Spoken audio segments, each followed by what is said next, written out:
प्रथम शैलपुत्री च द्वितीये ब्रह्मचारिणी तृतीये चंद्रघंटेति कुष्मांडेति चतुर्थकम पंचमं स्कंदमातेति षष्ठे कात्यायनीति च सप्तमं कालरात्रीति महागौरीति अष्टमं नवमं सिद्धिदात्री च नवदुर्गा प्रकृतितम् ओम नमो नारायण माता नवरात्रि पूजार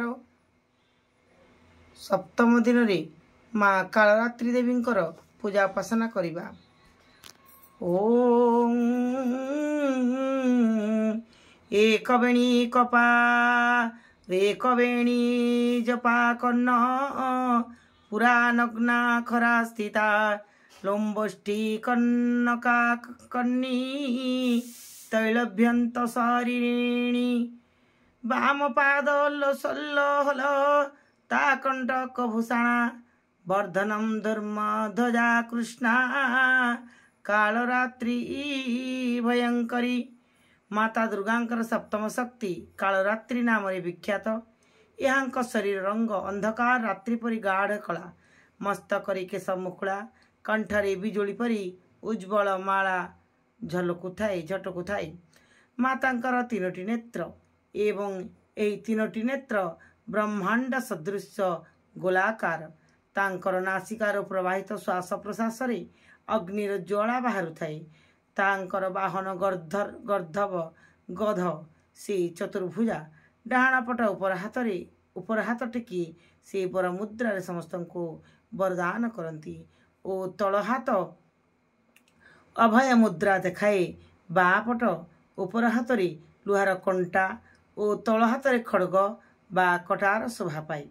माता कालरात्रि स्वरूप देखा अत्यंत भयंकर किंतु से सर्वदा शुभ फल ही प्रदान करती तेणु तांकर अन्य नाम शुभंकरी अटे।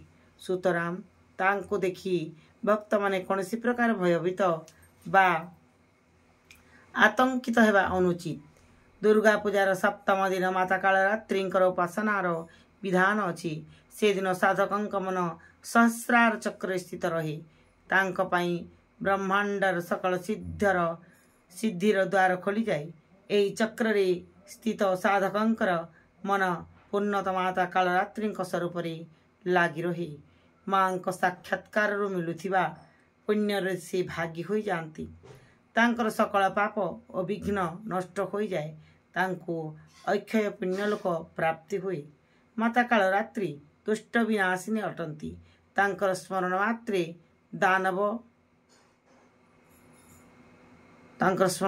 दानव दैत्य राक्षस भूत प्रेत अति आदि समस्ते भयभीत होई पलायन करती। माँ ग्रह दोष को मध्य दूर करती तांकर उपासक को अग्नि भय जल भय जंतु भय शत्रु भय रात्रि भय आदि कौनसी भय लागे नहीं। माँ को कृपारु से सर्वथा भयमुक्त होई रहती।